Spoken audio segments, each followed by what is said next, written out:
इतना तो पता लगा कि कॉनकेव साइड पर प्रेशर लार्जर है, लेकिन कितना लार्जर है?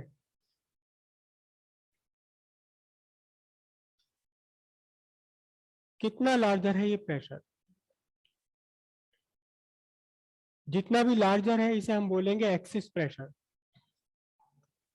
तो कर्व सरफेस कहां होती है?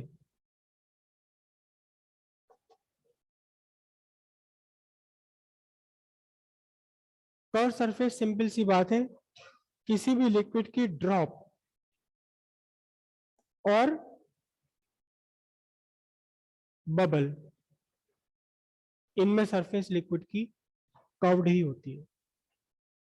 तो अब हम फाइंड करेंगे कि इस कर्व शेप वाले स्ट्रक्चर के अंदर प्रेशर कितना एक्स्ट्रा है।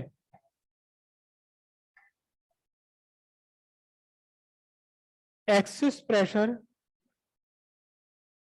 Inside a liquid drop, liquid drop के अंदर प्रेशर एक्स्ट्रा है, लेकिन वो कितना एक्स्ट्रा है प्रेशर? सिंपल मैथमेटिक्स है बिल्कुल। एक ड्रॉप आपने कंसीडर करना है, लिक्विड ड्रॉप है, और इस ड्रॉप का रेडियस है capital R. O is the center, capital R is the radius of drop. और इस जिस लिक्विड की ये ड्रॉप है, इस लिक्विड का सरफेस टेंशन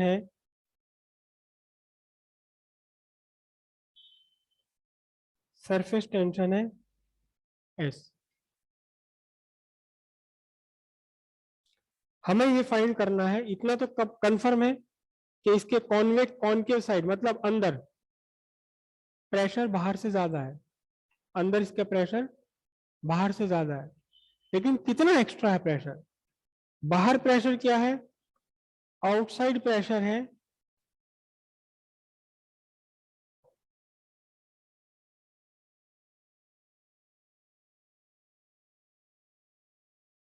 एटमॉस्फेरिक प्रेशर, जिसको मैं लिख रहा हूं TA। प्रेशर किसका प्रेशर? Atmospheric pressure. तो अंदर एटमॉस्फेरिक प्रेशर के बराबर, अंदर भी एटमॉस्फेरिक प्रेशर तो होना ही होना है, चारों तरफ से एटमॉस्फेयर इसको प्रेस कर रहा है। तो एटमॉस्फेरिक प्रेशर PA अगर बाहर है तो वो अंदर भी होना ही होना है, लेकिन कर्व्ड सरफेस के कारण, कर्व्ड स्ट्रक्चर के कारण कुछ एक्स्ट्रा भी होगा यहाँ प्रेशर। उस एक्स्ट्रा प्रेशर को हमने कैलकुलेट करना। कितना प्रेशर फालतू है? किससे एक्स्ट्रा? एटमॉस्फेरिक प्रेशर से एक्स्ट्रा। ठीक है।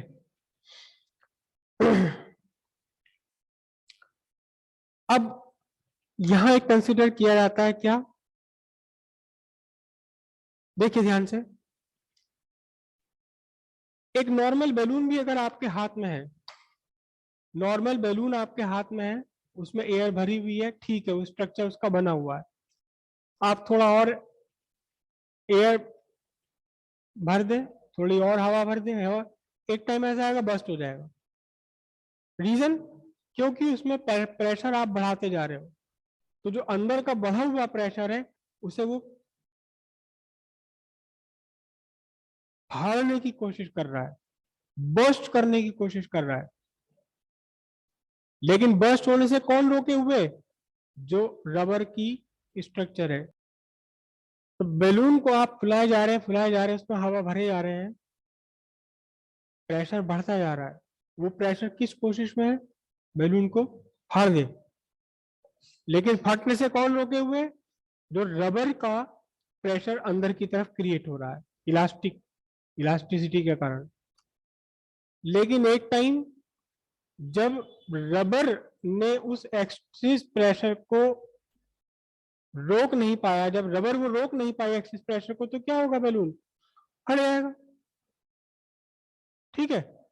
ठीक ऐसे ही एक्सिस प्रेशर है लिक्विड ड्रॉप के अंदर, और ये एक्सिस प्रेशर लिक्विड ड्रॉप को कोशिश कर रहा है कि इसे फुला दूं, एक्सपेंड कर दूं। वॉल्यूम इसका बढ़ा दूं,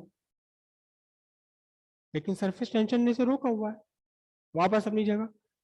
थोड़ी देर के लिए इमेजिन कीजिए कि सरफेस टेंशन चला गया, सरफेस टेंशन ने कहा मैं अभी थोड़ी देर में आ रहा हूं, तो ये जो एक्सेस प्रेशर इसने क्या करा होगा, क्या करेगा एक्सेस प्रेशर, ये तो भुला देगा उसे, नहीं फाड़ पाए या ना फाड़ पाए एक बात वो तो अलग है, लेकिन थोड़ा भुला देगा,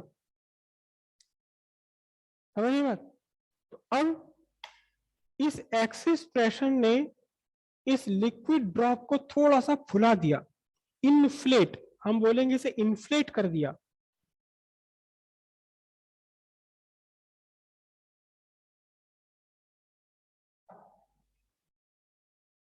इन्फ्लेट कर दिया इसको, और इतना इन्फ्लेट कर दिया कि इसकी रेडियस इंक्रीज हो गई, कितनी इंक्रीज हो गई, dr, small increase in radius, there is small increase in radius.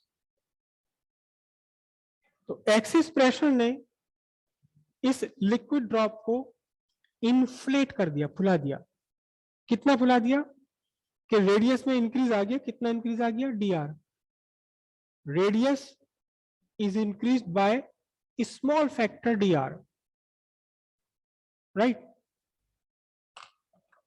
तो फिर उस प्रेशर ने कितना वर्क किया,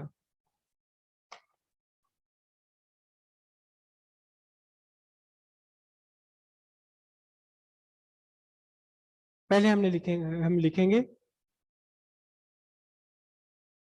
let the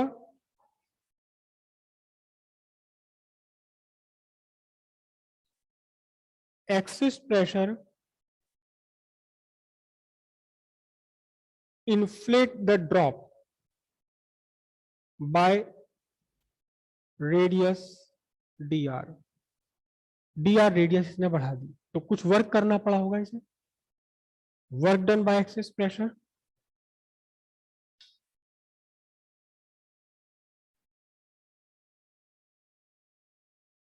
work done by excess pressure, W simple सी बात है, फोर्स इनटू डिस्टेंस, डिस्टेंस कितना आगे चला दिया इसने, dr, फोर्स कितनी होगी, फोर्स होगी प्रेशर इनटू एरिया, जितने एरिया पर वो फोर्स काम कर रहा है, कितने एरिया पर, एक्सेस प्रेशर इस पूरे एरिया पर काम कर रहा है, कितना एरिया है इस पूरे लिक्विड ड्रॉप का, 4 पाई आर स्क्वायर। तो excess pressure into 4 pi R square D R joule, this is the work done by excess pressure. लेकिन इस एक्सेस प्रेशर ने वर्क डन किसके अगेंस्ट किया, कौन है जो इस लिक्विड ड्रॉप को बांधे रखने का काम कर रहा है, surface tension, surface tension. Excess pressure ने वर्क किया है against surface tension.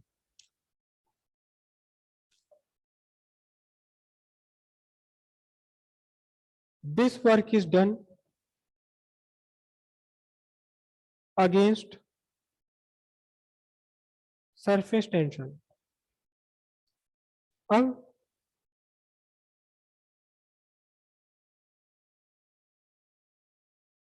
Work done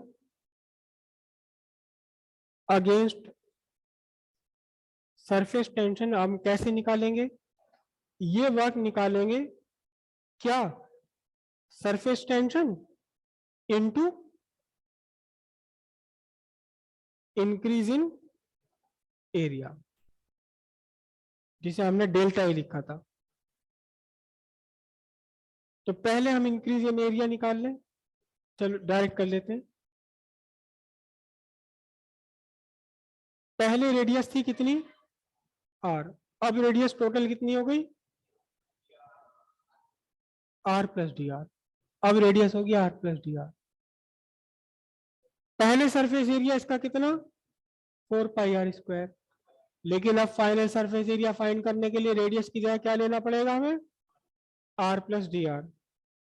तो s initial surface, final surface area है 4 pi r plus d r whole square, और यहां से सब्ट्रैक्ट कर देंगे क्या,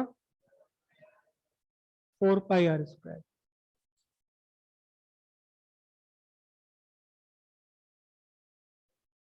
फोर पाई तो कॉमन है ही, यहां बचता है r+dr² माइनस r²।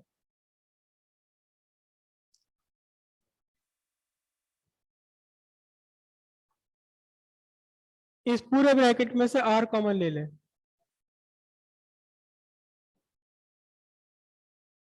तो क्योंकि ब्रैकेट के ऊपर स्क्वायर है तो बाहर r² आएगा और ये बनेगा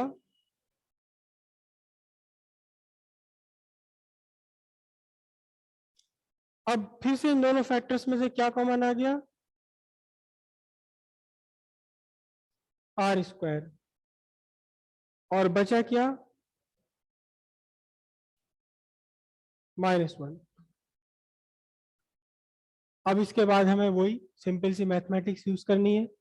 यहां आप देखिए ध्यान से कि dr is less than r, hence dr/r is less than 1।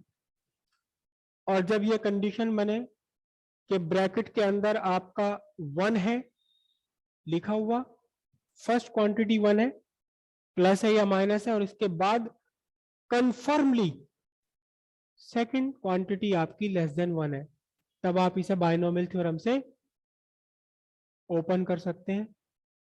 ठीक है, तो हम क्या लिखेंगे, लिखना हालांकि जरूरी नहीं होता फिजिक्स में, आप चाहे तो लिखें या ना लिखें, क्या, opening by binomial theorem and neglecting higher powers, क्योंकि हमें ये हायर पावर निगलेक्ट करने का मौका मिल जाए, इसीलिए हम ये सारी झंझटबाजी करते हैं। तो कैसे इसे ओपन किया जाता है, याद कीजिए, कोई रेज योर हैंड्स, कौन बताएगा।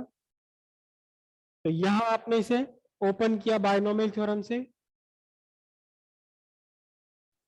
4πsr², सिंपली आपने इस 2 को मल्टीप्लाई कर दिया कहां, सेकेंड वाली क्वांटिटी में, what ever it is, what ever with the power, तो 1 + 2 dr/r -1। अब ये क्या बचा, 4πsr², 2 dr/r, w dash equals 4π r से r कैंसिल हो गया, बल्कि 4π भी नहीं, क्या बचा ये, 8π, 8πr/s/t/r जूल। और ये वही वर्क है जो किसने किया है, एक्सिस प्रेशर ने किया है। ये वही वर्क है जो एक्सिस प्रेशर ने किया है सरफेस टेंशन के अगेंस्ट। दोनों को आप इक्वेट कर दीजिए, क्या है आपके लिए, W इक्वल्स W डैश है, W कितना है, T into 4πr² dr into excess pressure is equals to कितना, 8πr/s/dr। और यहां सारा सॉल्व करते ही आपको आता है P इक्वल्स 2s/r न्यूटन पर स्क्वायर मीटर। सिंपल सी बात है, जितनी छोटी आपकी ड्रॉपलेट होगी, जितनी छोटी ड्रॉपलेट होगी उसके अंदर एक्सिस प्रेशर उतना ही ज्यादा होगा। टोटल प्रेशर कैसे निकालेंगे, इस एक्सिस प्रेशर में आपको ऐड कर देना क्या, atmospheric pressure, excess pressure plus atmospheric pressure, तो total pressure inside the drop PA + 2s/r। और ये आप कभी देखना ध्यान से, सारी फिजिक्स आपके लाइफ में ही होती है, रोज सुबह ही दिखाई देता है ये PS/2r। कल देखना ध्यान से, या आज जाके देखना, क्या दिखाई देगा आपको, एक बाल्टी में आप पानी भर रहे हो, नहाने के लिए कुछ, ऊपर से टैप चल रहा है, पानी आ रहा है, यहाँ भरा जा रहा है, तो साथ साथ यहाँ कुछ बबल्स बनते रहते हैं। भले ही पानी छोटा, भले ही पानी बिल्कुल प्योर है, उसमें साबुन नहीं, कुछ भी नहीं है, लेकिन छोटे छोटे बबल्स यहाँ बनते हैं।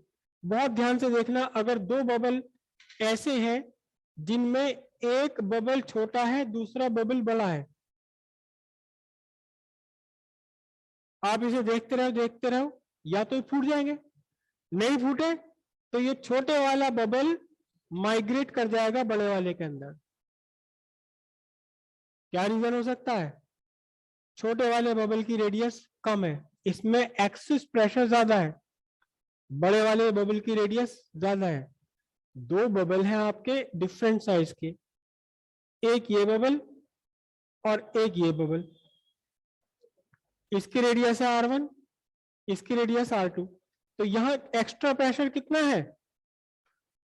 2s अपॉन R1, और यहां एक्स्ट्रा प्रेशर कितना है? 2s अपॉन R2, लेकिन R2 लार्जर है किससे? तो किसके अंदर प्रेशर ज्यादा है? एक्सिस प्रेशर किसके अंदर बड़ा है? छोटे बबल के अंदर। और एयर की, गैस की हमेशा प्रॉपर्टी है कहां से कहां जाना? हाई प्रेशर से लो प्रेशर पर जाना।